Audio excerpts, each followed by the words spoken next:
नमस्कार दोस्तों, आज की इस वीडियो में हम जानने वाले हैं कि मृत्यु के 24 घंटे बाद आत्मा वापस अपने घर क्यों आती है। मरने के बाद आत्मा कितने दिन तक घर में रहती है। यदि आप भी जानना चाहते हैं तो इस वीडियो में अंत तक जरूर बने रहे। मृत्यु के 24 घंटे बाद आत्मा वापस अपने घर क्यों आती है। मरने के बाद आत्मा कितने दिन तक घर में रहती है। मृत्यु के 24 घंटे बाद आत्मा वापस अपने घर क्यों आती है। मरने के बाद आत्मा कितने दिन तक घर में रहती है। दोस्तों, गरुड़ पुराण में हमें मनुष्य के जीवन और मरण से संबंधित ऐसे कई रहस्यों के बारे में पढ़ने को मिलता है जिन्हें जानकर कोई भी व्यक्ति अपने जीवन की गति को सुधार सकता है। दोस्तों, इसमें हम जानने वाले हैं मृत्यु के समय मनुष्य के साथ क्या क्या घटित होता है और वह किस प्रकार यमलोक ले जाया जाता है। इस प्रस्तुति में आज हम जानेंगे कि मृत्यु के बाद जीवात्मा कितने दिनों तक घर में रहती हैं। हमारे धर्मशास्त्रों में इस संदर्भ में क्या क्या वर्णित किया गया है, वह सब हम आपको इस पोस्ट के माध्यम से बताएंगे। गरुड़ पुराण वैष्णव संप्रदाय से संबंधित है और इस पुराण के अधिष्ठाता देव सृष्टि के पालनकर्ता भगवान विष्णु है। दोस्तों, कैसे यमदूत उस जीवात्मा को यमलोक ले जाते हैं। वह जीव आत्मा 24 घंटों के पश्चात पुनः वापस आती है और 24 घंटों के दौरान जीवात्मा को उसके संपूर्ण जीवन का लेखा जोखा दिखाया जाता है, जिसमें यह यकलान होता है कि अपने जीवन काल में इस जीवात्मा ने कितने पाप और पुण्य किए हैं। इसके पश्चात आत्मा को फिर उसी घर में लाया जाता है जहां उसने अपने शरीर का त्याग किया था और 13 दिन तक वह जीवात्मा वही अपने परिवार के बीच रहती है। मोह वासना से भरी वह जीवात्मा बार बार अपनी देह में प्रवेश करने का प्रयास करती है, किंतु यमदूतों के पास द्वारा बंद जाने से वह कुछ भी करने में असमर्थ हो जाती है। वह अपने परिवार, रिश्तेदार व मित्रों को उसकी मृत्यु का शोक मनाते देखती है। वह उन्हें चुप कराने का प्रयास भी करती है, परंतु उसकी उपस्थिति का ज्ञान किसी को नहीं होता। फिर वह अपने सामने स्वयं के मृत शरीर को देखती है और भूख प्यास से जोर जोर से बिलाव करते हुए रोने लगती है।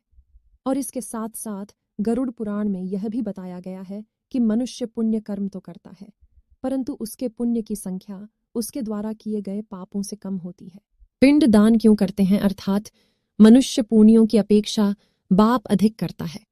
इसके समाधान स्वरूप मृत्यु के पश्चात पिंड दान करना आवश्यक बताया गया है।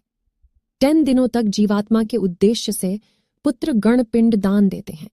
अगर मृतक का पिंडदान नहीं किया गया तो जीवात्मा अनंत काल तक भटकती रहती है और हजारों सालों तक पीड़ा व कष्ट भोगने के बाद अगला जन्म लेती है। पिंड दान करने से मृत का क्या लाभ होता है। प्रतिदिन दिए जाने वाले पिंड के 4 भाग हो जाते हैं। उसके दूसरा भाग से मृतक का शरीर बनता है, तीसरा भाग यमदूत ले लेते हैं और चौथा भाग मृतक को खाने के लिए मिलता है। 9 दिन रात में प्रेत पुनः शरीर युक्त हो जाता है। शरीर बन जाने पर 10वीं पिंड से प्राणी को अत्यधिक भूख लगने के कारण आहार रोकने प्राप्त होता है। गरुड़ पुराण के अनुसार 10 दिन तक दिए जाने वाले पिंड दान में विधि मंत्र, स्वधा, आवास और आशीर्वाद का प्रयोग नहीं होता। केवल नाम तथा गोत्र से पिंड दान दिया जाता है। मृतक का दाह संस्कार हो जाने के पश्चात पुनः शरीर उत्पन्न होता है। मृत व्यक्ति के जल जाने पर पिंडदान द्वारा उसे 1 हाथ लंबा शरीर प्राप्त होता है, जिसके द्वारा वह प्राणी अमलोक के मार्ग में अपने शुभ अशुभ कर्मों को भोगता है। पहले दिन जो पिंड दान दिया जाता है उससे मूर्धा दूसरे दिन के पिंडदान से ग्रीवा और दोनों स्कंध बनते हैं। तीसरे दिन की पिंडदान से हृदय व चौथे दिन के पिंडदान से पृष्ठभाग उत्पन्न होता है।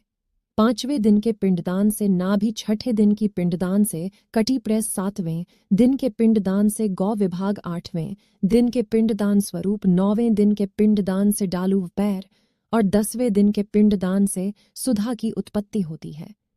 जीवात्मा शरीर प्राप्त करने के पश्चात भूख से पीड़ित होकर घर के द्वार पर रहता है। 10वें दिन जो पिंडदान होता है उसमें मृतक का प्रिय भोजन बनाकर देना चाहिए, क्योंकि शरीर निर्माण हो जाने पर मृतक को अत्यधिक भूख लगती है। प्रिय खोजे पदार्थ के अतिरिक्त अन्य किसी भोजन का पिंड दान देने से उसकी भूख दूर नहीं होती। 11 और 12 दिन प्रेत भोजन करता है। मरे हुए स्त्री पुरुष दोनों के लिए प्रेम शब्द का उच्चारण करना चाहिए। उन दिनों दीप, अन्य जल, वस्त्र जो कुछ भी दिया जाता है उसको प्रेत शब्द के द्वारा देना चाहिए। क्योंकि वह मृतक के लिए आनंददायक होता है। 13 दिन तक शरीर धारण करके भूख प्यास से पीड़ित व प्रेत और अमदूतों के द्वारा महा पर लाया जाता है। इंसान की कर्मों के कारण उसके दंड दिए जाते हैं और यहाँ से इसकी यमलोक की यात्रा आरंभ होती है। मनुष्य अपने कर्मों के कारण ही मृत्यु के पश्चात होने वाली घटनाओं को भोगता है। जो व्यक्ति जितना पापी होगा उसका अंतिम मार्ग उतना ही कठिन होता है और वह जितना पुण्यकारी निष्पत्ति और भगवत प्रेमी होगा उसकी स्वर्ग की यात्रा उतनी ही सुखदायक होगी। इसलिए हमें यह ध्यान रखना चाहिए कि कर्मों का फल जीते जी ही नहीं अपितु मृत्यु के पश्चात भी भोगना होगा। गरुड़ पुराण का यह बात हम यहीं पर समाप्त करते हैं।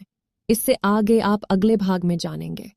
हमारा उद्देश्य केवल आपके ज्ञान में वृद्धि करना, वह धर्म के प्रति आपकी जिज्ञासा को बढ़ाना है।